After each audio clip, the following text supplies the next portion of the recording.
Okay, welcome back, ladies and gentlemen. This is episode 5 of the SFC Record Club vlog. And today I'm welcoming our very special guest, Rick. Hi there, it's Rick. Rick Shinmi, right? Tokyo-based DJ and event organizer, right? Hmm. Yeah, And go ahead.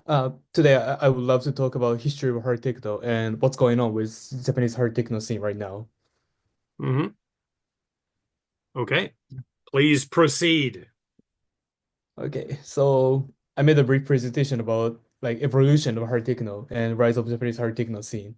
So like before we begin, I'd like to talk about myself. So like I am a DJ based in Tokyo, and like my theme of the sound is like sonic landscapes that allow no room for thought.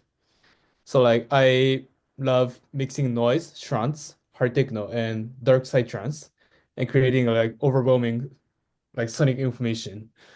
Yeah. So like I am the founder of Siberia, which is a rave party that is inspired by Douglas Rushkoff's book, Siberia. And and I do music research at Keio University, and my hobby is reading, and my favorite food is jiro ramen from Shonan Fujitawa. Yeah.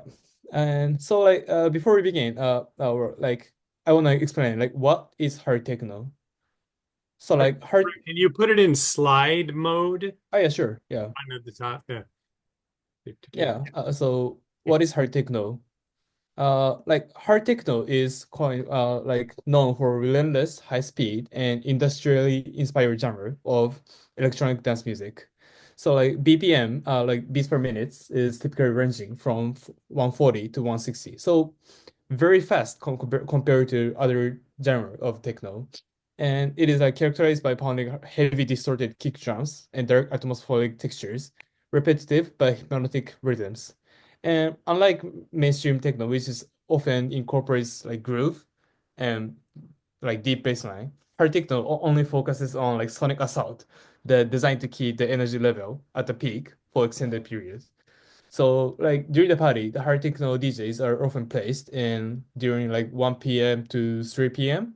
because that time is a peak time, and like that's a time when people wants to dance the most.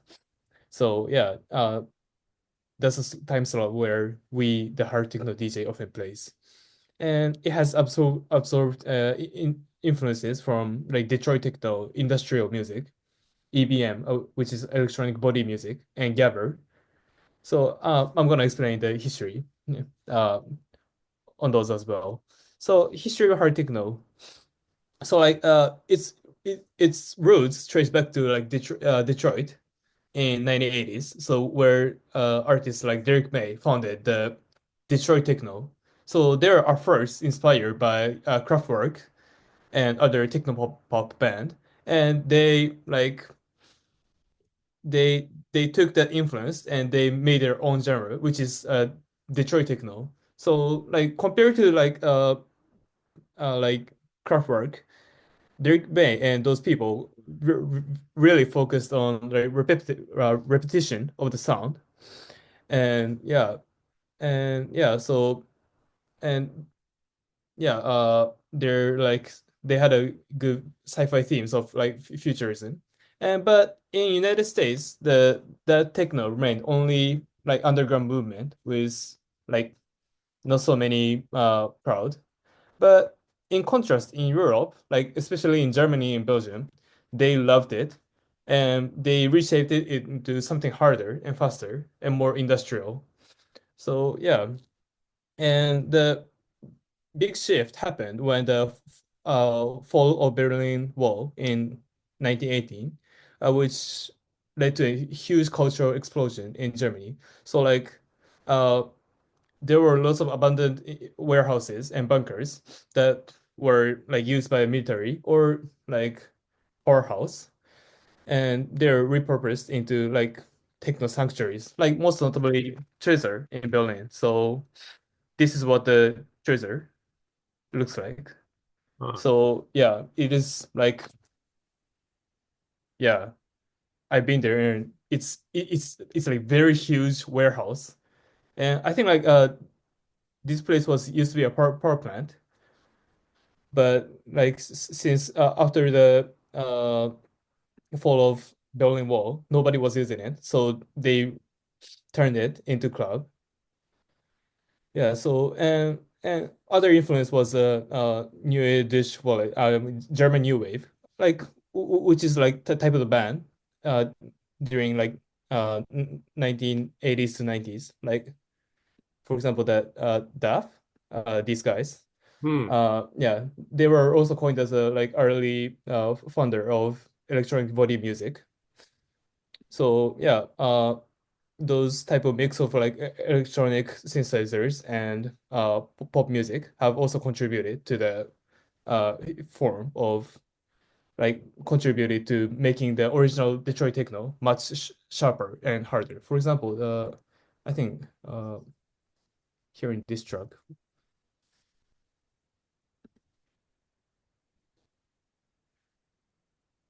am I sharing the audio? Wait. Mhm.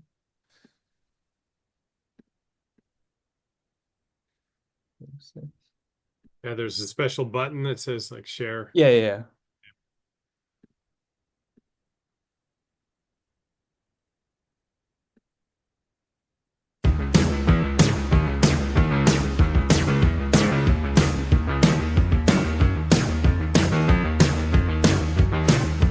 Unsere Kleidung ist so schwarz, unsere Stiefel sind so schwarz. Links im roten Blitz, rechts im schwarzen. Yeah, something like this. Hmm. And yeah, this was also like gave a huge influence to the like techno in Europe. Yeah, so like uh the Derek May formed that those repetitiveness, but the Europe had a like uh their own like techno pop context, and in those times they mixed it very well, and that became like much stronger and distorted uh, beats. Yeah. So, and the trance, the subgenre of hard techno, was also born in during these times. So, like, uh, as those genres began to combine, like, techno became much faster and more distorted. And the DJ called Chris Lindbergh started to describe that genre as trance. I forgot what that mean in like German, but yeah, it is focused to like much uh higher frequencies, and for like for me, I think it is like combination of harsh noise and industrial techno. So I think this is a great example of like early trance. It's like from Chris Lindbergh.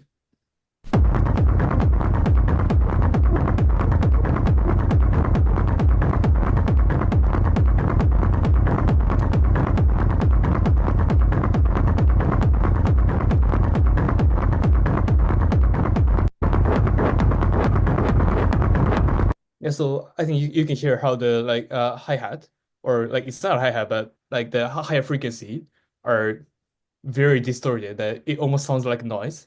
Hmm. And people started to enjoy that. What And what year is that from? That. I think it's 90s 99. Okay. Yeah, so like yeah, and during 2000s, like the hard techno was like separated from those traditional trance, and like with average of like 150 or higher. Like it retained the trance intensity, but it introduced new sound design technique. For example, like more distorted kick drums, like side chains, and like that is because in those times many producers were relying on analog synthesizers, but from these days those synthesizers have become more complex, and the digital workstation have arrived, and they could do more complex experimentation in their own sound. And yeah, and since then it has become the core of Berlin's music scene.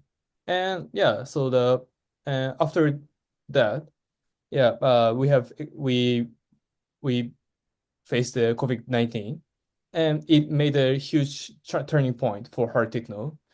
So with all the clubs and festivals shut down, many producers started experimenting their own sound.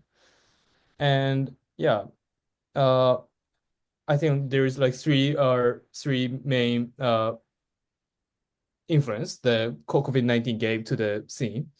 So yeah, so producers started to experiment with more extreme sounds, and the demand for more aggressive beats have increased. So the hard techno have absorbed elements from hardcore, hardstyle, and even gabber. So those type of style have got into hard techno. And yeah, and there's new audiences. So people who have never experienced clubbing, for example, my age. So I'm 21 now, and before COVID-19, I couldn't get into club, but after club, the energy bursted into demanding more harder and faster music. Yeah, so and those energy shifted into underground to the festival and main stages. So hard techno was once very underground phenomenon in dark warehouses and clubs, but it has transitioned into major festivals and main stages, even uh Breakneck Festival. So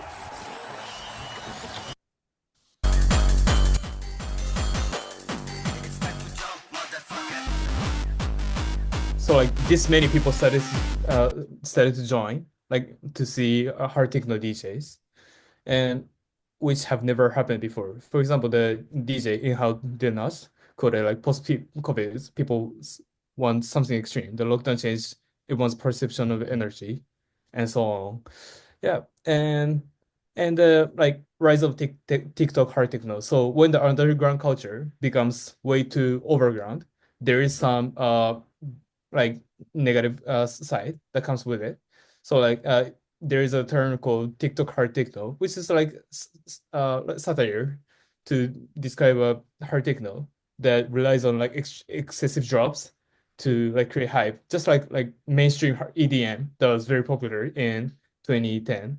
So there's many people who argue that recent hard techno is almost like mainstream EDM, and but at the same time, the TikTok have played massive role in accelerating hard techno's global popularity, because compared to normal techno, it is easy to see how people are getting hyped with those huge drops, and it can be captured in less than 20 seconds of the video. So yeah, it had a good uh uh like yeah, it had a good relationships with TikTok for the most of the time. But for the uh hard techno purists, those hard techno are not very accepted. And yeah, there are some tracks that in hard techno that got super popularized in TikTok. So many things happen within that platform. So, and lastly, I want to talk about hard techno scene in Japan. So the in last 2 years, hard techno has exploded in Japan, attracting local ravers and international tourists. So uh like rave culture in Japan was mostly techno or psychedelic trance. So and yeah, so rave culture were considered to be going in the forest or in the mountain, put the sound system and dance. So yeah, hard techno wasn't considered as a rave music back then. But in last 2 years, hard techno has like brought huge numbers of younger crowds. Like some people are even younger than me. And yeah, and some big parties can often draw crowds of more than 400 or 500 people in a single night. Yeah, I think that's mainly because post-pandemic energy release. So the youth that are surprised by lockdowns are now embracing it. and the growing international tourism. So yen is very cheap right now. So many foreigners who uh came to Japan, they want to explore the like Japanese hard techno scene. And for example, like the party I'm gonna be DJing next, like I think the ratio is half foreigners or half tourists and half locals. Like that's what's going on right now. And I want to explain, like lastly, I want to introduce some major hard techno parties in Japan. So like first, Nebula, uh, yeah, this party. So yeah, it is founded by the resident DJ called Emilio. He's a Costa Rican university student who is right now studying in Japan. And yeah, they like it is held almost every month, and they always bring international guest DJs to the floor. So it is the I think it is safe to say it's the biggest hard techno party in Japan. So yeah, and uh here is next Nebula, so February 7th. And yeah, uh I'm gonna DJ here. And next one is Siberia. So it's my party. It's we try to like fuse this psychedelic techno or psychedelic trance or like psychedelic sounds with hard techno, and we focuses on more experimental and hypnotic experience. And the next one is Dimension. So this one is like uh very young.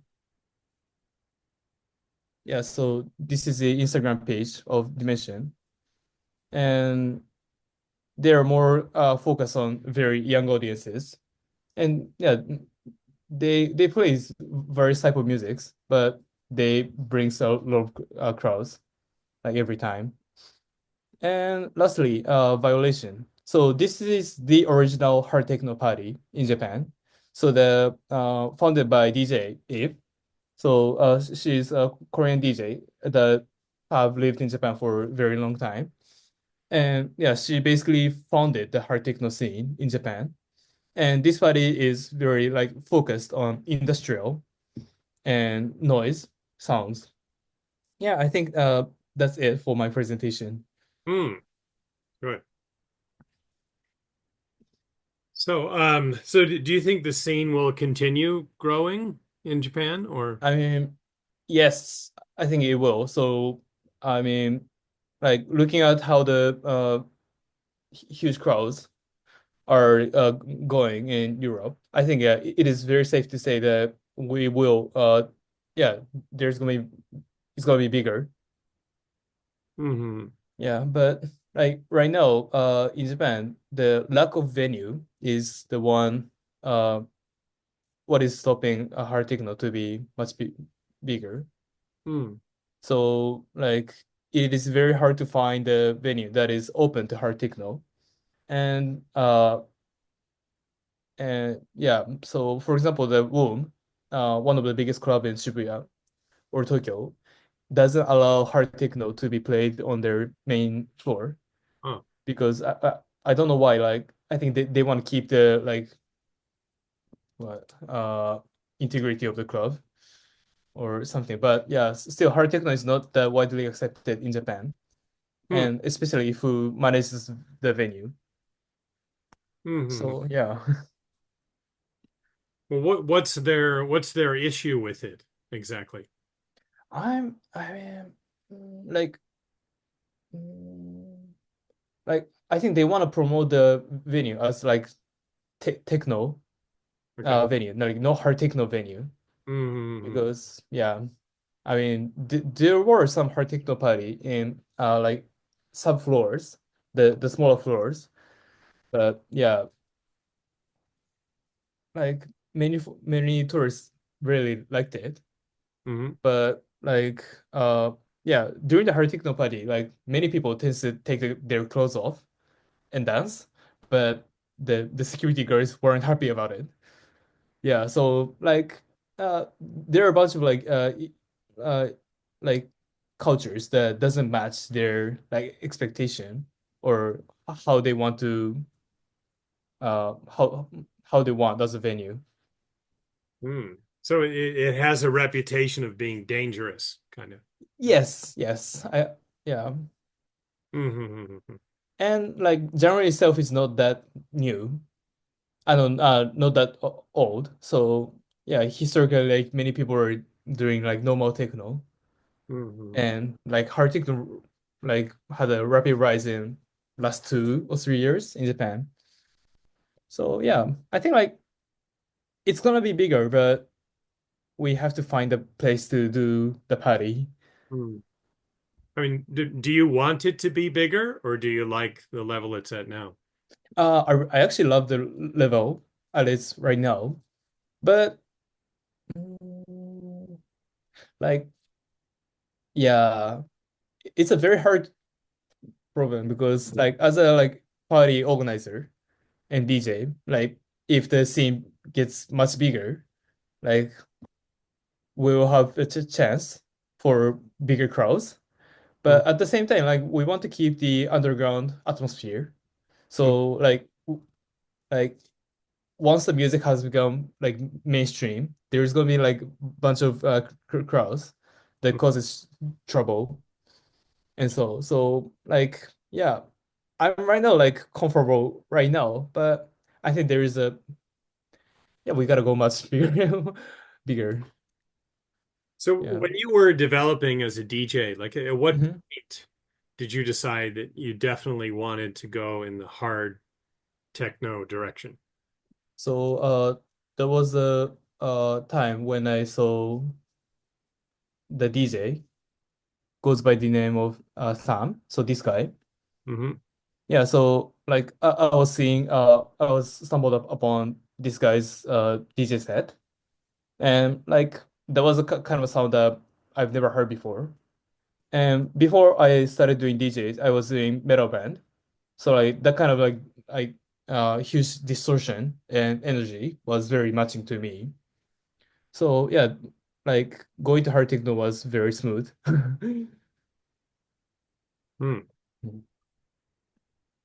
And you said, so you've been invited to perform in Korea soon. Yes, Hmm. yes. So the one Korean DJ uh like saw my DJ set in Tokyo and yeah, she invited me to perform in Korea in end of this month. Yeah, I'm very excited for it.